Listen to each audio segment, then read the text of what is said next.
grab water. You're good? Okay.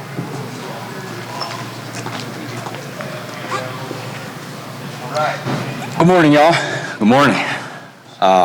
Can't believe this is here already. I think last time I spoke in something like this, we were at 5G and it was just starting. So incredible couple months, very busy. Everything was just flying past, and then it's like August already, September already.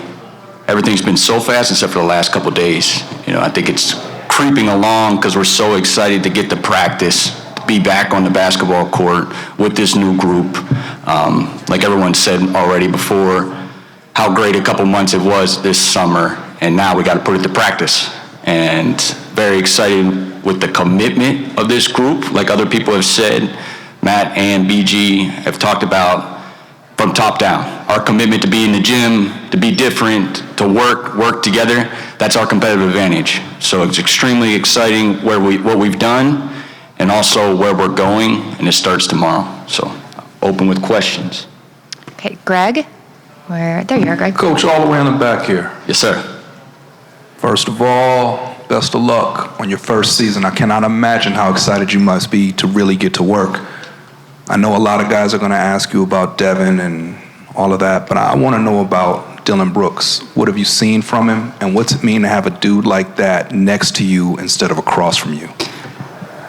I think we've all seen Dylan as an opponent. I actually was in LA, a couple years ago in the playoffs against him, and the edge and competitive spirit that he plays with is unmatched. And just knowing him from afar, we knew that competitive spirit would lift our group. Things we didn't know is his work ethic backs it up. He's not all smoke. I told it right to his face a couple weeks ago. He's an incredible worker, one of the hardest workers I've seen. Talk about 2-a-days. He was in there again last night. He lifts our group on the floor when he's there, in the building when he's there. Every night to go to war with someone like that is going to help not only Book, but also our young guys, and show them the way that this is the way that we have to be. Again, and a competitive advantage of ours is outwork, outplay, how hard we can play. He's going to be the leader of that every night, and it's good to have him on our team. Okay, we have Brendan. Thank you. Hey, Jordan. Brendan Clean, Phoenix New Times. BG touched on Mark's situation a little bit. I'm curious about Common and what you see the process being like with him this year. People are wondering about, starting versus bench between those two and just kind of developing such a young guy with such potential. We'll start with Kaman.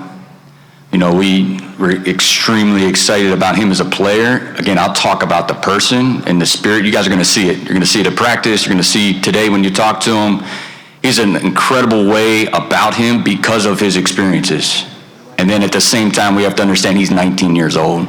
He's only spent 1 year in college basketball. I think we saw it a little bit in Summer League. He's going to have incredible plays that only he can make, and then he's going to have some spots where he has a long way to go. Part of that is off the court in the weight room, and he's done a great job in the last couple of months adding strength to a spot now where he's getting there. But we do have to have some grace with Kaman, and for that reason, we're happy with our center depth, led by Mark. Nick and Oso all have had really good summers. We're in a good spot with our center depth. Extremely excited to see how it all plays out in camp and then into the regular season. Kellen? Kellen Olson, Arizona Sports. Good to see you. In the summer, BG was mentioning how you were in there at every hour, seemingly, but when did you realize the players were starting to, or had already kind of adopted the culture identity you were going for, and what was it like for you as a coach to see before training camp that the work and what you guys want to see is already being implemented? I think, BG will often give us praise for getting those guys in there, but the reality is that's who they are, and this is the way the group is built. You draft players that want to work. You have guys on your roster that want to work. They'll come back. And then it's our job as coaches to create the environment, which we've been very intentional with, was to show them that when they show up in that building, we have their best interests in mind, not only in the weight room, but also on the court to make them better players and better people. So, again, we're in a good spot to start this thing off. We have a lot of steps along the way to get going, but it's been a great summer led by the players. John? Hey, John. Back here, Coach. John Voida, bright side of the sun. Good to see you. Excited for this season. You're being handed a roster with so much rookies. When it comes to just youth, the youth movement is alive in Phoenix. Has there been a strategic approach that you have that you're going to execute during this season relative to bringing them into their development? Because for the short-term success of this team, we want to be competitive, but for the long-term success, you need to develop them properly.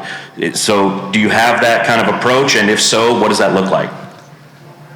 No, it's my belief that anyone can develop.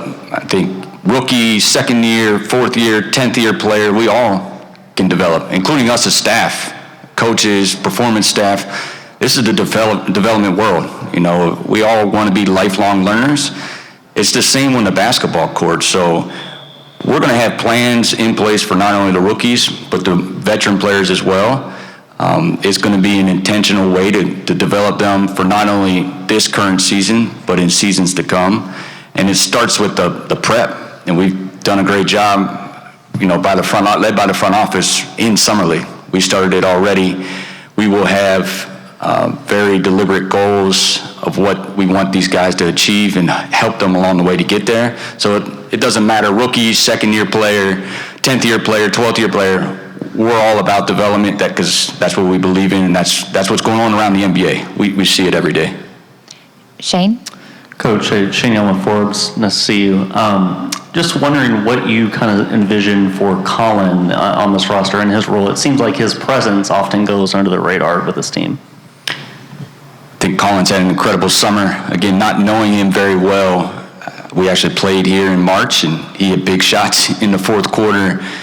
I've been around guys like that it just finally clicks. Like, it takes them a little bit to know that they're an NBA player, that they belong in the league. It has clicked for Colin. I think it's clicked before this summer, but you can really feel it as we start to play August, September, and then into this training camp. You guys will see it as well.